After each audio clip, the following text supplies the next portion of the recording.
পুরো বিশ্বকে তাক লাগিয়ে দিলেন বাংলার হাবিবুর রহমান সোহান। মাত্র 14 বলে করলেন 50, 35 বলে 100 রানের রেকর্ড করলেন তিনি।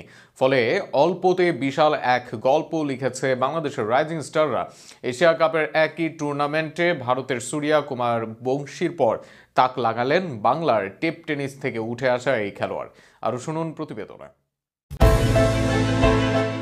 ইনিংসের তৃতীয় বলে ছক্কা দিয়ে রানের খাতা খোলা হাবিবুর রহমান সোহান মাত্র 14 বলেই ছুঁয়ে ফেলেন হাফ সেঞ্চুরি। দ্রুততম বাংলাদেশি হিসেবে এই রেকর্ড গড়ার পরই সমর্থকদের বেড়ে যায় প্রত্যাশা, এবার বুঝি হয়েই যাবে বিশ্ব রেকর্ড।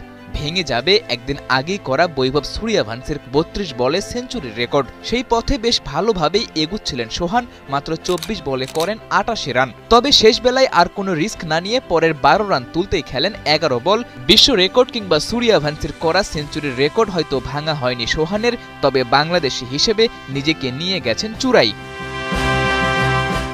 ফিজিক্যাল কারণেই বাংলাদেশের ক্রিকেটাররা বড় বড় ছক্কা হাঁকাতে পারে না। এদেশের ক্রিকেটের সাথে এমন মিথ বহুদিনের। যে কজন ক্রিকেটার সেটা ভাঙার চেষ্টা করেছেন তাদেরই একজন এই হাবিবুর রহমান সোহান।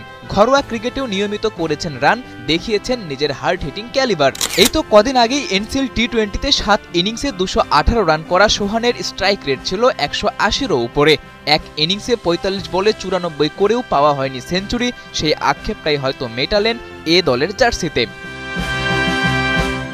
সোহানের বিধ্বংসী আর দ্রুততম এই সেঞ্চুরির রেকর্ডটি এতদিন ছিল পারভেজ হোসেন ইমনের দখলে। 2020 সালে টি-20 কাপে 42 বলে 3 অঙ্কের এই ম্যাজিক ফিগার ছুঁয়েছেন বাঁহাতি এই ওপেনার। প্রায় 6 বছর পর এই দলের জার্সিতে সেই রেকর্ড ভেঙে দিলেন সোহান, বনে গেলেন দেশের দ্রুততম সেঞ্চুরিয়ান। দ্রুততম সেঞ্চুরির এই তালিকায় আছে লিটন দাস ও তামিম ইকবালের নাম। এশিয়া কাপ, রাইজিং স্টার্সের মতো টুর্নামেন্ট আর এ দলের জার্সি বলে সোহানের সেঞ্চুরিকে ছোট করে দেখারও সুযোগ নেই, কারণ বাংলাদেশ এ দলের প্রতিপক্ষ ছিল হংকংয়ের জাতীয় দল। তাই তো সোহানের এই সেঞ্চুরি আন্তর্জাতিক মর্যাদা না পেলেও টাইগার সমর্থকদের কাছে এর মাহাত্ম্য যে একটু আলাদাই। এমন মুহূর্ত আর সময় তো এদেশের ক্রিকেটে দেখা যায় না হরহামেশাই। এমন বিধ্বংসী ইনিংস টাইগার জার্সিতেও তো দেখা যায়নি এর আগে, তাও আবার এমন বৈশ্বিক কোনো টুর্নামেন্টে।